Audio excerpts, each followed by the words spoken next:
L'Esprit de Dieu, lui, il n'agit pas pour nous ramener dans le passé. Il change notre histoire pour que demain, nous puissions vivre autre chose.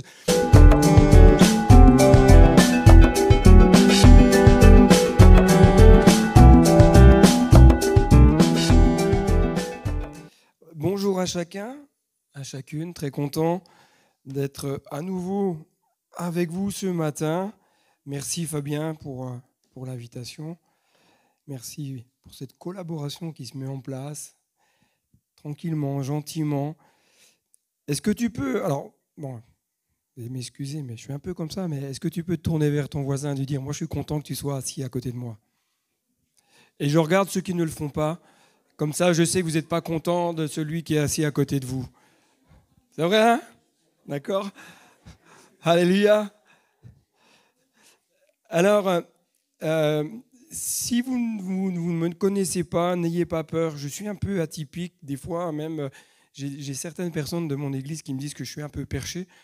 Non pas que je prêche sur un escabeau, mais voilà, j'ai ma singularité, elle est comme ça.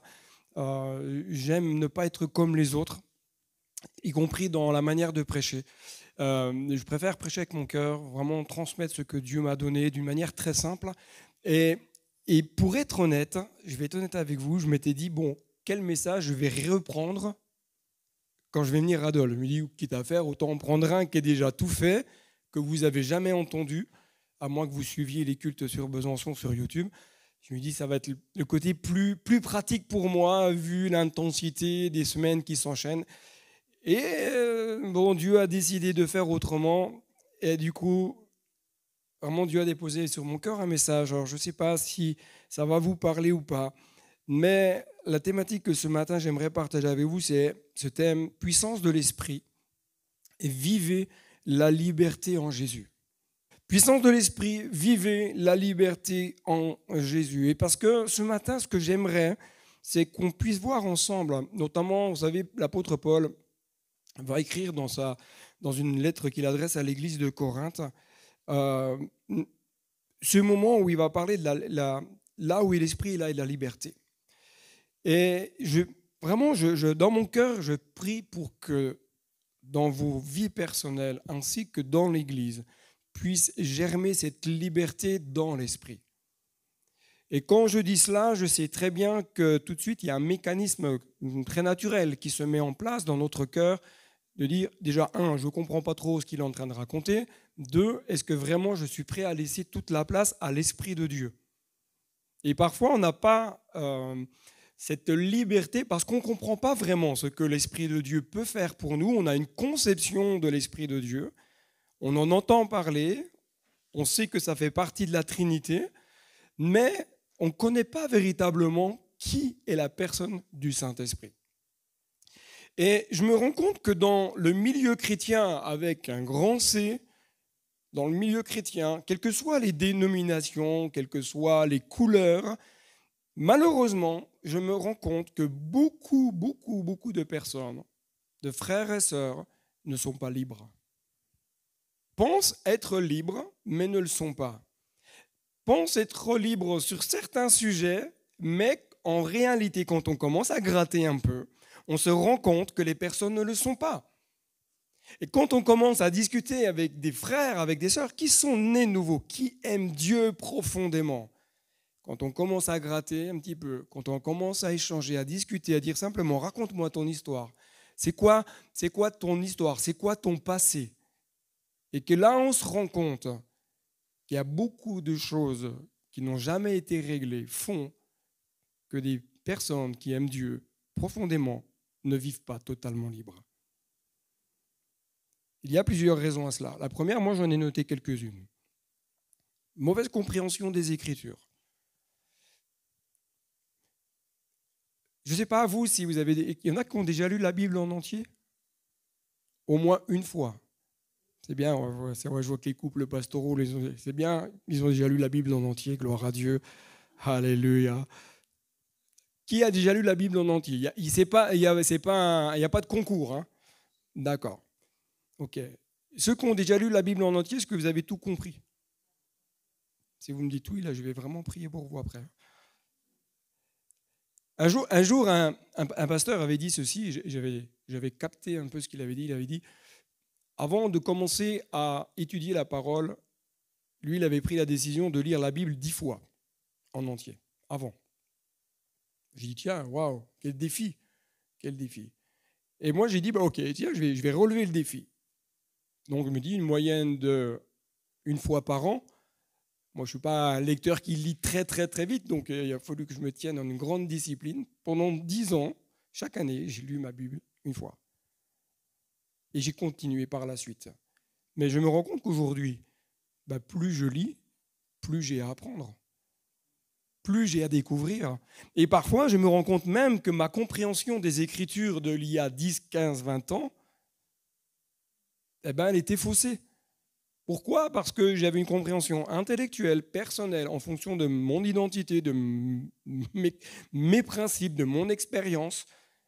Mais quand j'ai commencé à laisser la place au Saint-Esprit, dire à l'Esprit de Dieu, maintenant révèle-moi le cœur du Père, d'un seul coup, certains textes sont devenus beaucoup plus clairs. La deuxième raison qui fait que beaucoup de personnes restent dans une forme d'emprisonnement personnel, c'est la mauvaise compréhension de notre identité en Jésus. Quand on pose la question, et la semaine dernière, nous étions dans un séminaire, donc je ne vais pas tout vous raconter ce qu'on a vécu dans le séminaire, mais le pasteur qui était là, il dit, qui tu es ?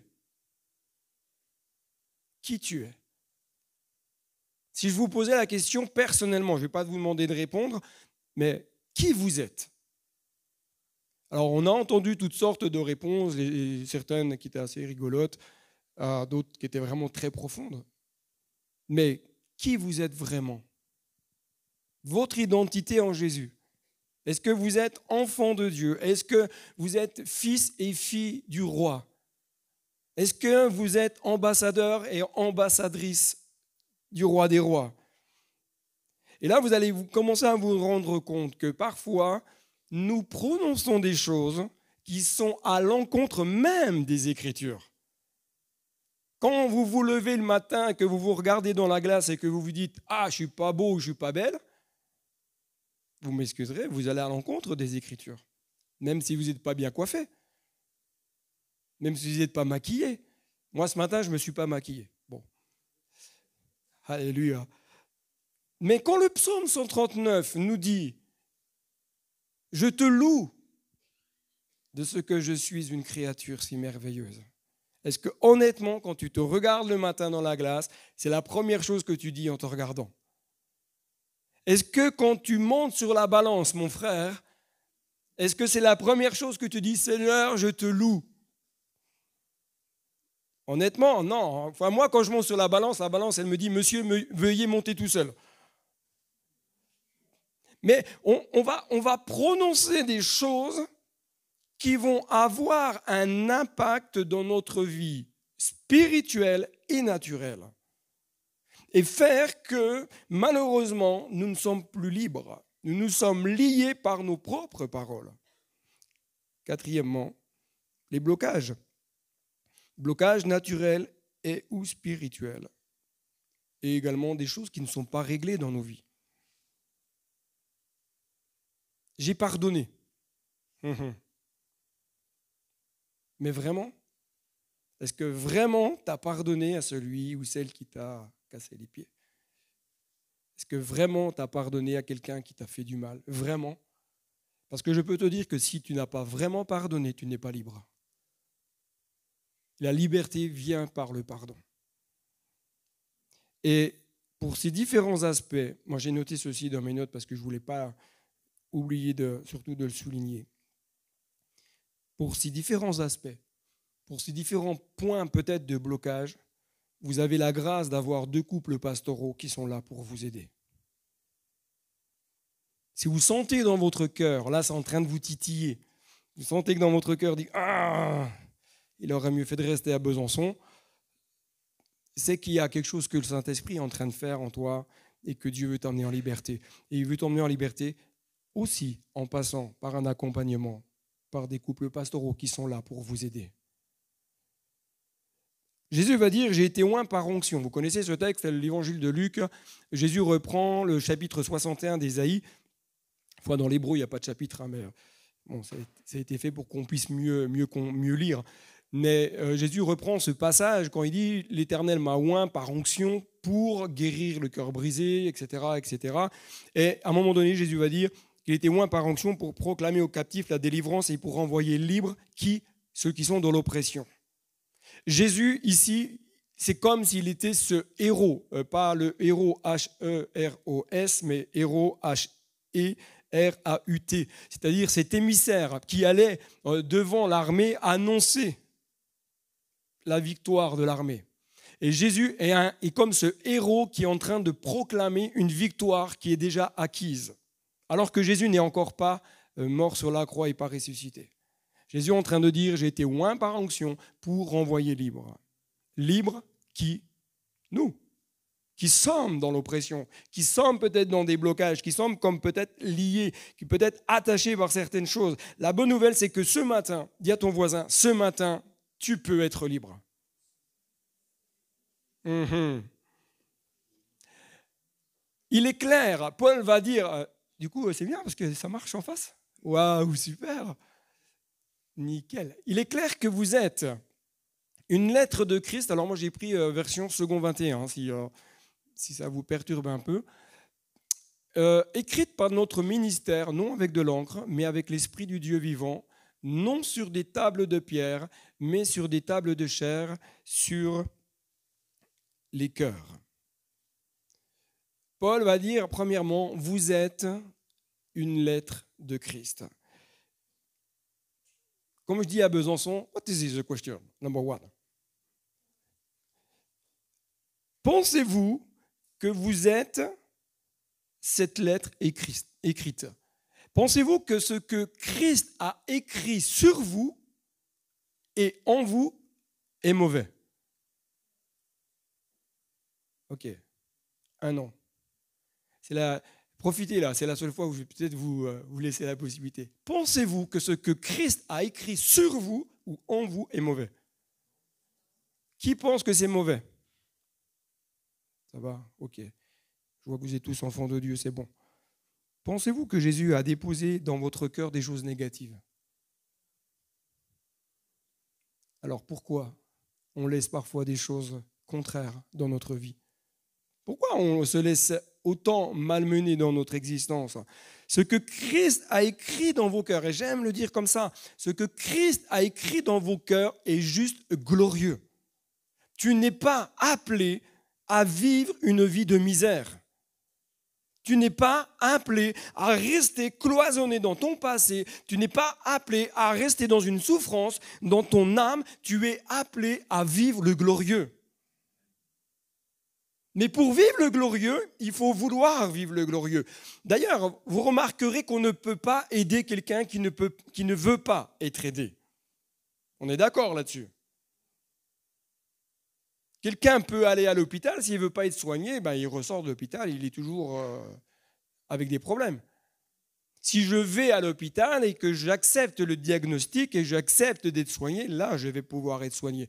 Si je m'approche de Christ et que j'accepte que le Saint-Esprit commence à révéler en moi ce qui a besoin de changer, et que je dis, Saint-Esprit, fais ton œuvre, là, il va se passer des choses. Et là, Dieu va m'amener sur un chemin de gloire. Et là, Dieu va m'amener à travailler dans mon propre cœur, à venir m'amener des libérations. Et je suis profondément convaincu que lorsqu'on aborde ce sujet-là, au plus profond de l'être, ça fait, vous savez, ce côté jurassien, intérieur, ça fait... Je dis pas Besançon, parce qu'à Besançon, on a déjà dépassé tout ça, nous. Alléluia. On sent qu'à l'intérieur de nous, ça vient nous titiller. Donc, on veut vraiment changer, mais on n'est pas prêt parfois à mettre le doigt sur ce qui a besoin de changer. C'est une réalité, c'est une loi spirituelle. Tant que tu es dans le déni, rien ne change. Tu peux avoir une compréhension qu'il y a des problèmes à régler dans ta vie, mais tant que tu dis « ouais, non, mais... » ça ne peut pas changer. Et c'est juste dommage parce que Christ a remporté la plus grande des victoires pour que tu sois libre.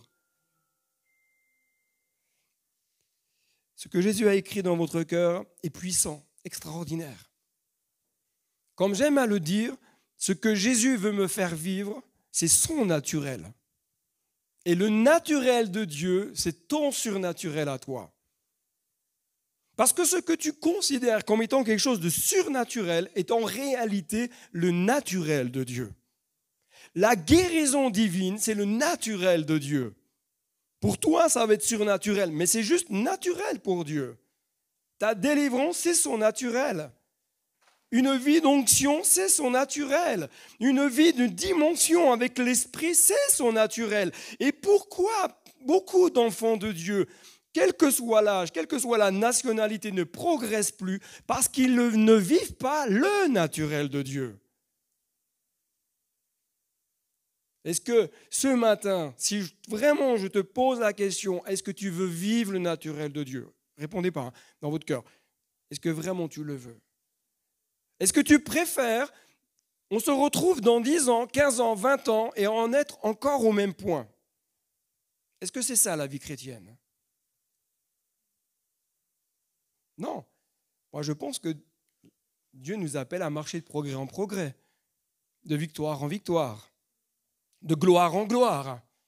Est-ce que quand tu lis le livre des actes, que tu vois les actes du Saint-Esprit, quand tu vois les miracles, les guérisons, les démons chassés, des conversions, des baptêmes de l'Esprit, des gens qui sont dynamisés dans leur vie intérieure, est-ce que ce n'est pas ça que tu as juste envie de vivre? Est-ce que tu penses qu'il n'y a que les autres églises qui peuvent le vivre? Est-ce qu'il n'y a que les pasteurs qui peuvent le vivre? Allô? C'est presque en Alsace qu'on dit comme ça. Allô? Est-ce que ce matin, tu veux le vivre? Alors, moi, Fabien, il m'a dit, tu fais, enfin, pas dire tu fais comme tu veux, c'est pas ça que tu m'as dit. Hein. Il m'a dit, t'es la liberté. Moi, j'avais noté dans mes notes vraiment de prendre un temps de prière. Je suis un peu comme ça parfois, je déstructure les choses, mais j'aimerais vraiment vous activer. Parce que je ne peux pas continuer de prêcher si vous n'acceptez pas, vous ne souhaitez pas dire « moi je veux vivre le naturel de Dieu ». Je veux pouvoir aller plus loin, je veux pouvoir rentrer dans une autre dimension avec Dieu, je veux vivre le miraculeux. Et si tu es prêt, tu es prête à vivre le surnaturel dans ta vie à toi, mais le naturel de Dieu dans ta vie, j'aimerais t'inviter à te lever à ta place et on va juste prendre quelques instants de prière, après je continuerai de prêcher. Juste si tu le veux, si tu ne le souhaites pas, si tu ne te sens pas prêt, il n'y a pas de problème, on se sent à l'aise, on est entre nous, il n'y a personne qui vous regarde, mais c'est vous et Dieu. Dire Seigneur, moi je veux vivre une autre dimension. Je ne veux pas que demain, quand je vais reprendre mon job, reprendre mes études, reprendre mon activité, être toujours dans cette même routine. Je veux pouvoir commencer à vivre quelque chose de glorieux dans ma vie. Alors, j'aimerais que tu puisses mettre ta main sur l'épaule d'un voisin. Si tu n'en as pas, tu te déplaces, tu peux te mettre à côté de quelqu'un et dire « Seigneur, j'appelle ta faveur sur sa vie. J'appelle ton onction sur la vie de mon frère. J'appelle ton onction sur la vie de ma sœur. J'appelle le naturel de Dieu dans sa vie. J'appelle qu'il y ait la manifestation du Saint-Esprit. Papa, je prie ce matin que dans ce lieu, ta gloire descende. Seigneur, ce n'est pas moi, c'est toi qui fais ton œuvre. Ce n'est pas moi, Seigneur, c'est toi qui agis. Ce n'est pas moi, c'est toi qui glorifie le Père pour que des cœurs puissent te connaître et vivre libre. Je prie pour que des vies qui ne sont pas baptisées dans le Saint-Esprit puissent être équipées de puissance ce matin. Je prie pour ceux qui sont découragés, puissent reprendre courage. Ceux qui, Seigneur mon Dieu, ont peut-être la flamme qui a baissé un peu, puissent être ranimés, réactivés par le Saint-Esprit. Qu'ils puissent rentrer dans cette dimension de ta gloire dans le nom de Jésus. Commence à prier avec ton voisin. Prie pour lui. Demande à ce que la faveur de Dieu vienne sur sa vie. Alléluia.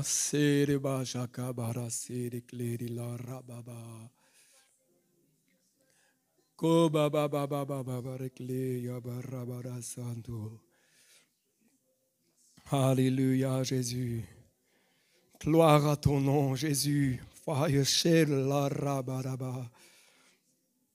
Oh, gloire à ton nom, Jésus. Gloire à ton nom, Jésus. Saint-Esprit agit, touche. Il y ait le toucher de Dieu dans la vie de Seigneur, ses bien-aimés. Qu'il y ait le toucher de Dieu dans la vie de ses bien-aimés. Que les malades soient relevés et guéris. Que les captifs soient renvoyés libres au nom de Jésus. J'appelle, Seigneur, ta gloire, ta faveur, la restitution, Seigneur, dans le nom de Jésus. Amen, amen, amen, amen. Amen, amen. Gloire à Dieu. Est-ce qu'on peut reprendre place? On va juste poursuivre ensemble quelques instants. J'aimerais te dire, moi je suis convaincu, je pense que vous l'êtes aussi, mais je suis convaincu qu'on n'est pas appelé à expérimenter peu. Vous savez, depuis plusieurs années maintenant, dans mon cœur, il y a des choses qui se sont activées avec Dieu. C'est juste extraordinaire. La seule chose que je regrette, c'est de ne pas l'avoir vécu plus tôt. Mais sûrement, je n'étais pas prêt. Sûrement. Mais qu'aujourd'hui, moi je le dis à l'église de Besançon, vous ne me ferez pas revenir en arrière. Ça, c'est impossible. Autrement, je vais me dénaturer. Ça ne va pas le faire. Et ce que j'ai découvert de la grâce de Dieu, ce que j'ai découvert de l'amour de Dieu, c'est juste extraordinaire. Je me suis rendu compte que Dieu veut que je vive plus. Luc Dumont va dire ceci, et j'aime beaucoup quand il dit cela. Il dit, il existe autre chose. Quand vous allez à l'île de la Réunion, il existe autre chose. Ça n'a rien à voir avec Besançon et le Jura. Hein. Il existe vraiment autre chose. Il faut y aller pour comprendre. Tant qu'on n'a pas été, on ne peut pas imaginer. Quand on n'a pas goûté au naturel de Dieu, on ne peut pas le comprendre. Et comprenez bien, il n'y a pas ceux qui sont tout là-haut, les très, très, très, très, très spirituels et le reste des croyants. Nous sommes enfants de Dieu, nous sommes dans la même barque. Moi, je suis assis à côté de vous en tenant la même rame que vous. Être pasteur, ce n'est pas être perché au-dessus de tout le monde. Non, je suis dans la même barque que vous. Il ne faut pas dire dans la galère. Hein. Des fois, ça ressemble un peu à ça, parfois. Hein. Mais ensemble, on est appelés à vivre le surnaturel de Dieu. Votre capacité, va dire Paul, vient de Dieu. Votre capacité vient de Dieu. Il y a des capacités naturelles, mais qui viennent de Dieu. Les dons naturels que vous avez, c'est Dieu qui vous les a donnés. Non, vous n'êtes pas convaincus là. Vous êtes convaincus que vous avez des dons quand même. Il y en a qui ont des dons pour la pâtisserie, par exemple. C'est un don que Dieu a donné. Moi, j'ai le don de goûter la pâtisserie des autres. Alléluia. Il y en a qui ont le don de la musique, il y en a qui ont le don de chanter. Moi, j'ai le don de chanter, de faire pleuvoir.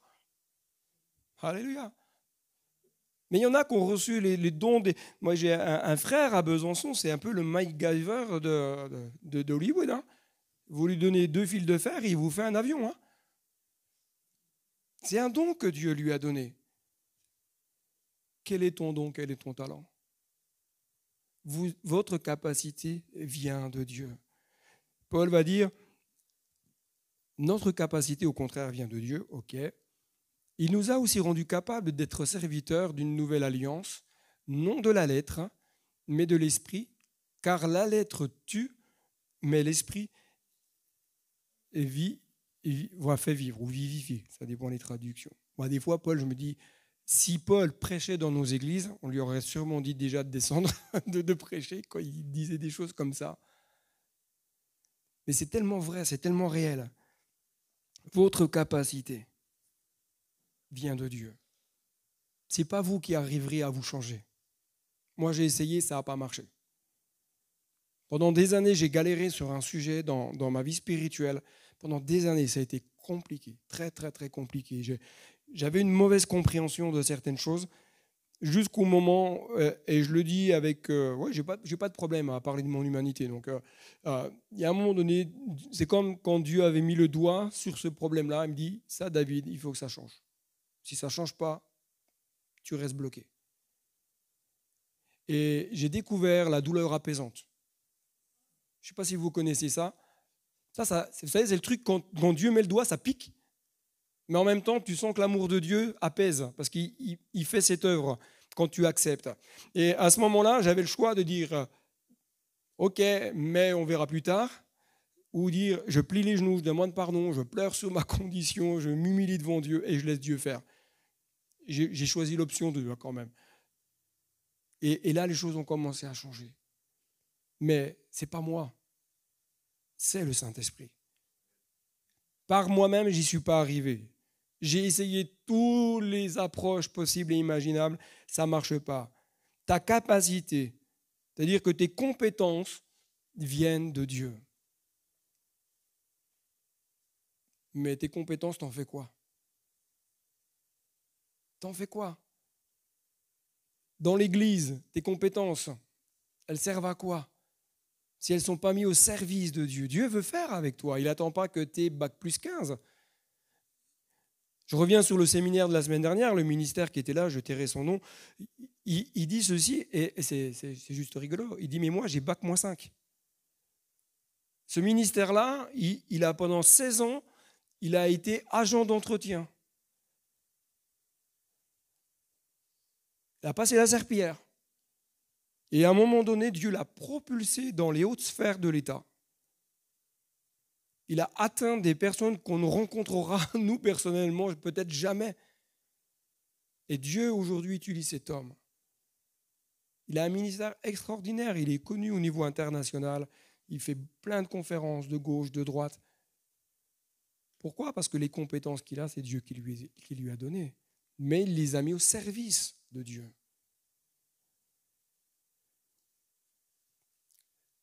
Écoutez bien ceci. Ce que nous lisons régulièrement dans les Écritures a besoin d'être compris avec l'esprit. Tu peux avoir une lecture intellectuelle.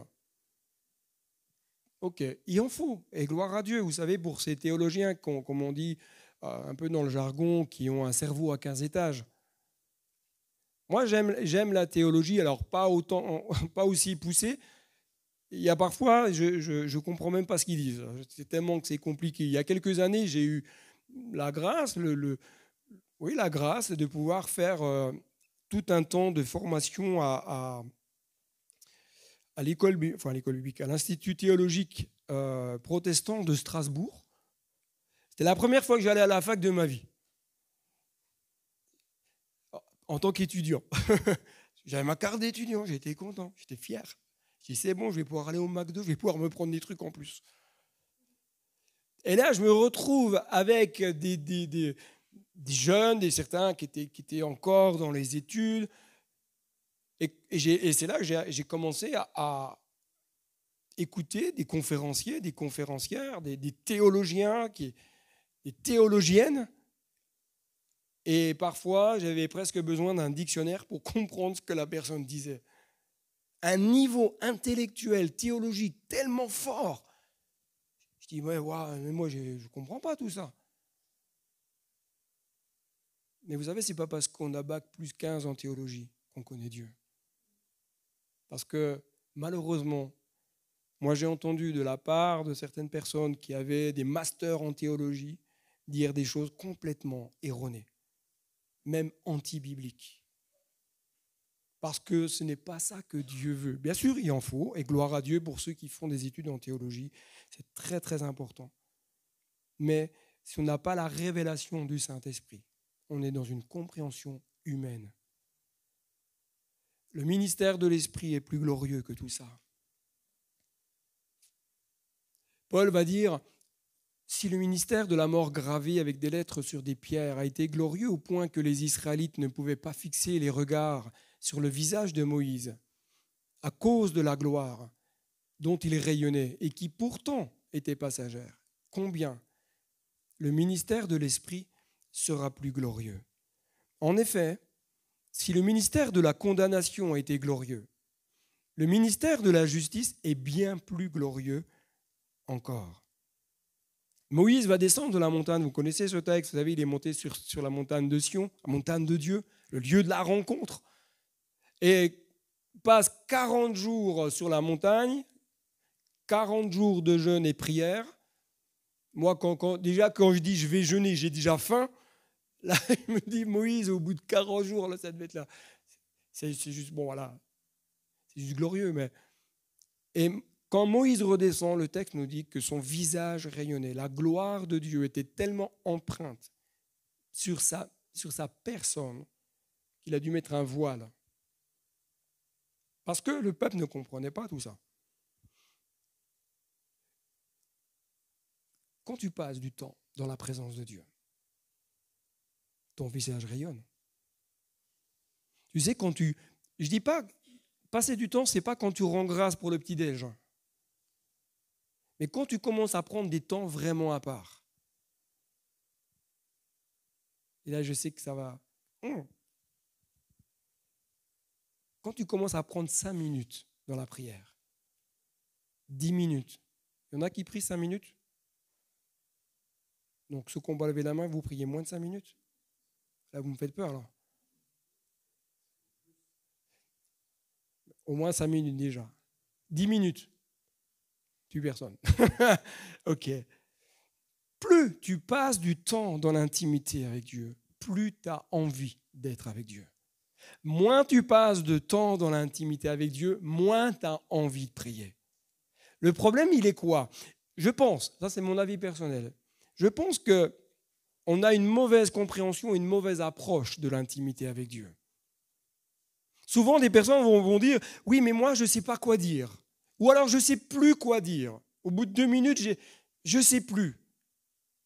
Mais quand tu es avec un ami ou une amie, tu vas passer du temps.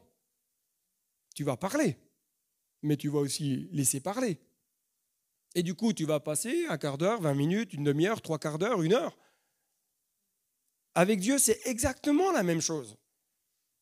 Si tu prends cette intimité comme étant, comme disait Damien en préambule de ce temps de célébration, il dit, mais si tu penses que c'est à force de paroles que tu vas être écouté de Dieu, non.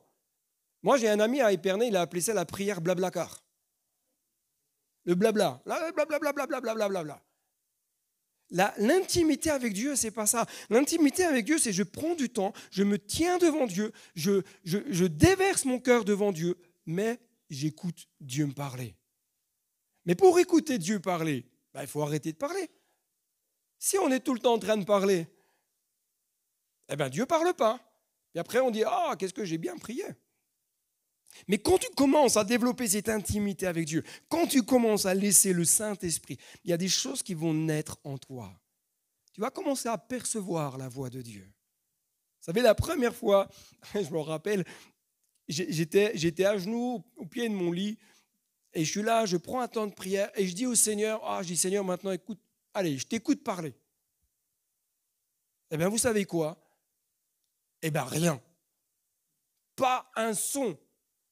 Même les mouches, je ne les entendais pas, il n'y avait rien. Et là, je me suis dit, zut, il y a un truc que j'ai peut-être mal fait. Je suis revenu dans la prière. Entre dans ta chambre, ferme la porte. Donc moi, j'ai dit, ok, je rentre dans ma chambre, je ferme la porte. Et là, je me tiens devant Dieu. Je prends du temps devant Dieu. Je dis, Seigneur, parle à mon cœur. Ok, je t'écoute. Et j'arrête de prier et j'attends. Et bien là, tu sais quoi? Rien. 2 fois. Je dis non. Je dis, mais là, il y a vraiment un truc qui ne fonctionne pas. C'est que c'est moi qui ne vais pas bien. Mais la réalité, c'est que je n'avais jamais appris à écouter Dieu vraiment. Et je suis revenu. Et là, dans mon cœur, il a commencé à naître quelque chose. Je le sentais. Je sais pas comment le verbaliser puisque c'est quelque chose d'interne. Mais dans mon cœur, je sentais qu'il y avait quelque chose qui était en mouvement. Le Saint-Esprit était en mouvement dans mon cœur. Mais j'entendais rien. Mais je sentais que quelque chose se passait. Et là, je dis là, ça y est, j'ai commencé à toucher quelque chose. Et je suis revenu dans l'intimité. Et j'ai commencé à placer mon cœur devant Dieu. J'ai commencé à dire, Seigneur, écoute, là, il faut vraiment que ton esprit me parle et me révèle les choses. Et à un moment donné, j'ai commencé à entendre Dieu me parler. Le Saint-Esprit a commencé à me dire des choses. J'ai commencé à noter. À chaque fois, je mets la date et j'écris les choses. Parce que ça me permet, de ne pas oublier. Et deux, de vérifier si bibliquement, ce n'est pas moi qui me fais des idées. Et je peux vous dire que quand on laisse l'Esprit de Dieu nous parler, il nous révèle le cœur du Père d'une manière extraordinaire. Juste extraordinaire. On apprend à développer cette écoute de la voix de Dieu. Ça peut être un verset biblique, ça peut être une phrase d'encouragement, ça peut être une image. Dieu parle de différentes manières, mais Dieu parle. Moïse, lui, va prendre ce temps glorieux et il va laisser la gloire de Dieu se manifester. Lorsque l'Esprit de Dieu agit dans nos vies, la paix est là. Et quand la paix est en toi, elle se communique autour de toi. Lorsque l'Esprit de Dieu agit en toi, la guérison s'opère, corps et âme. Et quand elle s'opère en toi, elle peut être diffusée autour de toi. On dit souvent un aveugle ne peut pas conduire un aveugle, on est d'accord. Si on n'a pas expérimenté le Dieu des miracles, comment dire aux autres que Dieu guérit? Quand on n'a jamais prié pour quelqu'un pour une guérison et qu'on n'a jamais vu de guérison, comment dire à une autre personne, écoute, je sais que Dieu guérit parce que le tonton de ma voisine, donc qui connaît la boulangère et qui a vendu la voiture à mon cousin, et c'est nous qui avons besoin de vivre le surnaturel de Dieu. Quand l'Esprit de Dieu agit, c'est la gloire du Père qui se manifeste. Mais la liberté par l'Esprit. Et c'est là que j'aimerais terminer ces instants. Or, le Seigneur, c'est l'Esprit. Et là où l'Esprit du Seigneur, nous dira Paul, là est la liberté. Et vous allez voir que, peut-être pas vous, mais j'ai rencontré beaucoup d'enfants de Dieu qui avaient une mauvaise compréhension de la liberté de l'Esprit. Nous tous qui sans voile sur le visage contemplons, comme dans un miroir, la gloire du Seigneur. Nous sommes transformés à son image de gloire en gloire par l'Esprit du Seigneur. Le Seigneur, c'est l'Esprit, nous dit Paul. Alors là, déjà, comment ça? C'est deux personnes différentes. On est d'accord. Le Saint-Esprit, ce n'est pas une force, une puissance, un fluide ou je ne sais pas quoi. C'est une personne. On est d'accord là-dessus. Jésus est une personne. Mais Jésus, c'est l'Esprit. Et pourtant, c'est deux personnes différentes. Alors là, déjà, on va dire, à Besançon, ils sont un peu bizarres. Hein. Il est la révélation. Jésus, c'est la révélation de l'amour de Dieu en nous par l'Esprit. En réalité, scripturairement parlant, je veux dire au point de vue des Écritures, Jésus n'est pas dans votre cœur. Il est assis à la droite du Père, nous dit la Bible. Jésus est assis à la droite du Père, mais il est en toi par le Saint-Esprit. C'est l'Esprit de Dieu qui habite en toi. Là, dans les entrailles. Le Saint-Esprit est venu faire sa demeure en toi. C'est lui qui a ramené la vie. Et c'est lui qui révèle le cœur du Père et le cœur du Fils. Le Saint-Esprit ne parle pas de lui-même. Il parle de Dieu et du Fils. Il ne dira jamais quelque chose de contraire à la pensée du Père et du Fils. Le Saint-Esprit a été envoyé par Jésus, puisque Jésus va dire « Il est avantageux que je m'en aille ». Donc si Jésus est parti, il n'est pas en nous. Il a envoyé son Esprit pour que le Père et le Fils demeurent en nous. Ok, là je sens que ça va être chaud là. L'Esprit, il est en nous, non pas pour nous communiquer la loi, mais pour nous communiquer la grâce. Il n'est pas là pour nous communiquer des dogmes, mais pour nous communiquer la vie qui vient de la parole. Il communique quoi? Une loi de liberté. Donc ça amène à comprendre, celui qui te libère intérieurement, c'est l'Esprit. C'est l'Esprit qui te libère, puisqu'il est en toi. D'ailleurs, Jésus va dire que des fleuves d'eau vive jailliront de votre sein. L'Esprit de Dieu est en vous. si vous lui laissez la possibilité de jaillir à travers vous, l'Esprit de Dieu va jaillir et va impacter votre âme et votre corps. Et là, vous allez commencer à vivre des libérations, des guérisons, des restaurations. L'Esprit de Dieu communique la pensée du Père. Et là où est l'Esprit, et c'est là que j'ai trouvé très intéressant cette réflexion, là où est l'Esprit, là est la liberté. Certains défenseurs de la parole vont vous dire « Ah oui, non, mais attention, beaucoup disent « Oui, mais ça t'amène dans la désobéissance, blablabli, blablacar », comme dirait mon ami Despernay. Beaucoup ont utilisé ce texte pour faire dire des choses qui ne sont pas.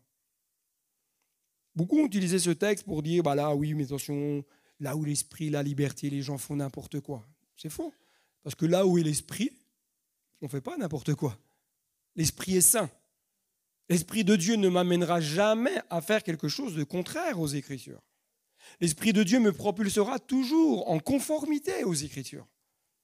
Là où est l'Esprit, là est la liberté. Qu'est-ce que ça veut dire? Là où est l'Esprit de Dieu, là où on le laisse agir, la liberté vient sur l'emprise du péché. Là où on laisse l'Esprit de Dieu agir, là le réveil vient. Ok. Là où est l'Esprit de Dieu, là est la liberté. Sur quoi? Sur l'oppression, sur les liens d'âme, sur les liens spirituels, sur les liens générationnels. Mais là où l'Esprit de Dieu ne règne pas, il y a des liens d'âme, il y a des liens générationnels et des liens spirituels. Mais là où est l'Esprit, là se déclenchent des libérations. Là se déclenchent des guérisons. Les gens deviennent, les frères et sœurs deviennent libres, libres de leur passé, libres de leur souffrance, libres de leur trauma, libres des prisons d'addiction, parce qu'on laisse l'Esprit de Dieu agir. Ma question, what is the question number 2? Est-ce que tu veux que le Saint-Esprit agisse pour te rendre libre? Qui veut? Qui veut vraiment? Ne levez pas la main si vous ne sentez pas dans votre cœur. Il n'y a pas d'obligation, hein, d'accord? Écoutez bien ceci. Là où l'Esprit de Dieu, les cœurs se tournent vers Christ. Parce que l'Esprit de Dieu agit toujours pour ramener les cœurs à Christ. Tout est centré sur Christ et tout est pour Christ. Une guérison, c'est pour Christ. Une délivrance, c'est pour Christ. Une libération spirituelle, c'est pour Christ. Il n'y a rien pour nous. Ce n'est pas la gloire d'un pasteur, d'une église. Tout est pour Christ. Là où est l'Esprit, les guérisons s'opèrent. Je priais pour... Dernièrement, on était dans un temps d'intercession et je reçois en esprit... je vois en esprit des genoux. Alors je ne savais pas si c'était genou gauche ou droite, mais voilà, je partage parce que j'étais convaincu que Dieu voulait guérir. Je partage ce que Dieu me donne et là, il y a quelqu'un de l'église qui lève la main, dit voilà, ça me concerne, j'ai un problème au genou. On prie pour la personne. La personne devait retourner voir son médecin en vue d'une opération. Elle a été voir le médecin, elle était dans la salle d'attente et quand le médecin l'a vu, quand elle a commencé à marcher, il m'a dit mais pourquoi vous êtes là? Il dit, écoutez, c'est vous qui allez décider si on vous opère ou pas, mais on se revoit dans un an sans problème. Dieu était intervenu. Là où on laisse l'Esprit de Dieu se manifester. Là où on laisse l'Esprit de Dieu se manifester, il y a des délivrances qui s'opèrent.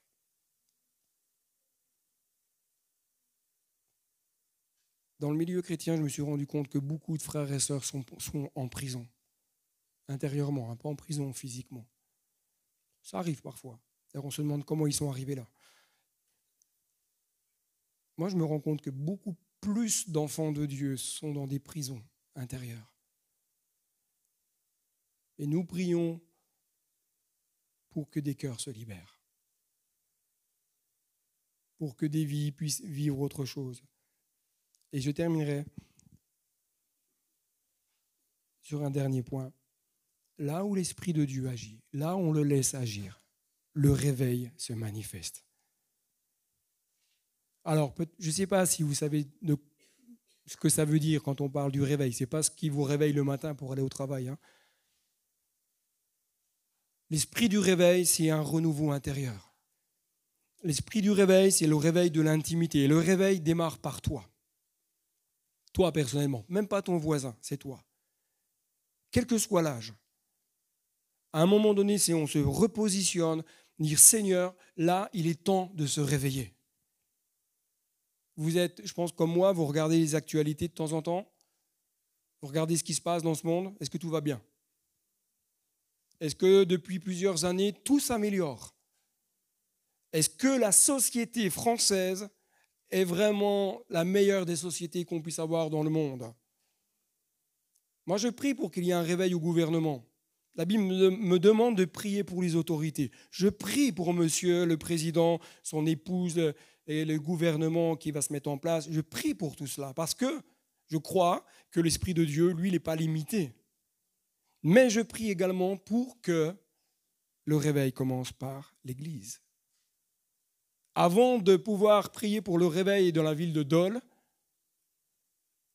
le réveil commence déjà par l'Église. Est-ce que vous avez envie, est-ce que vous avez soif de voir des âmes se convertir? Le réveil commence par vous.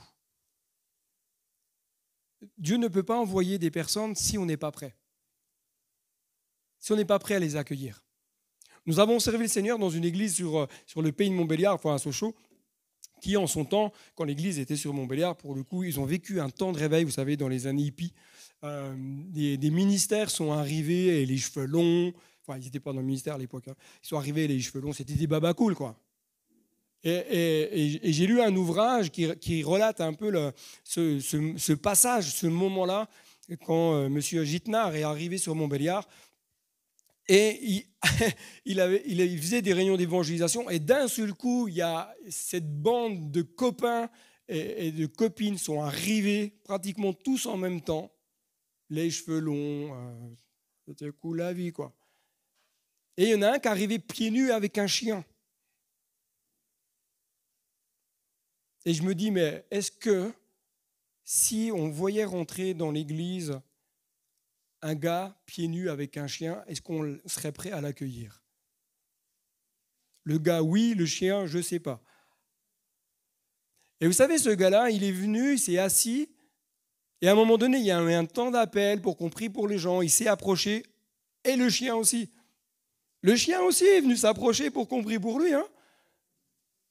Alors, je ne sais pas si le pasteur a prié aussi pour le chien, je ne sais pas. Mais dans les 3 gars qui étaient là, les 3 sont devenus des ministères pastoraux plus tard. Le réveil. Le réveil commence par une église qui se met en mouvement, qui laisse l'Esprit de Dieu agir, qui laisse la gloire de Dieu agir. On laisse les choses du passé derrière. De toute façon, enfin, vous serez d'accord avec moi, on ne reviendra pas en arrière. Ce n'est pas possible. Par contre, on peut changer demain. L'Esprit de Dieu, lui, il n'agit pas pour nous ramener dans le passé. Il change notre histoire pour que demain, nous puissions vivre autre chose. Et je crois que ce matin, l'Esprit de Dieu veut agir. Je crois que l'Esprit de Dieu veut venir vous toucher. Je crois que l'Esprit de Dieu veut vous amener dans la restauration. Je crois que, pas le restaurant, hein, la restauration intérieure. Hein. Mais simplement, j'aimerais te dire, mon frère, ma soeur, est-ce que toi, tu le veux? Alors, je terminerai simplement par un temps de prière et te dire simplement, si tu veux que le réveil commence par toi, si tu veux que l'Esprit de Dieu commence à agir dans ta vie, tu puisses, et là, je vais vous demander un dernier effort, si vous êtes d'accord, c'est de vous lever là à votre place. Dis-moi, je veux. Je veux que l'Esprit commence à régner dans mon cœur. Je veux que l'Esprit commence à agir dans mon âme et puisse m'amener dans une autre dimension avec Dieu. Si vous êtes prêts, je vous inviterai à vous mettre debout. Si vous n'êtes pas prêts, restez assis, il n'y a pas de problème. On est dans la liberté des enfants de Dieu. Et qu'on puisse prendre ces quelques instants et dire, Seigneur Jésus, étends ta main. Étends ta main. Seigneur, c'est toi qui vois le cœur de tes enfants. Seigneur, c'est devant toi qu'on se tient et Seigneur Jésus, moi-même, je me lève parce que je veux plus avec toi. Je veux vivre une autre dimension de toi. Je veux vivre le naturel de Dieu.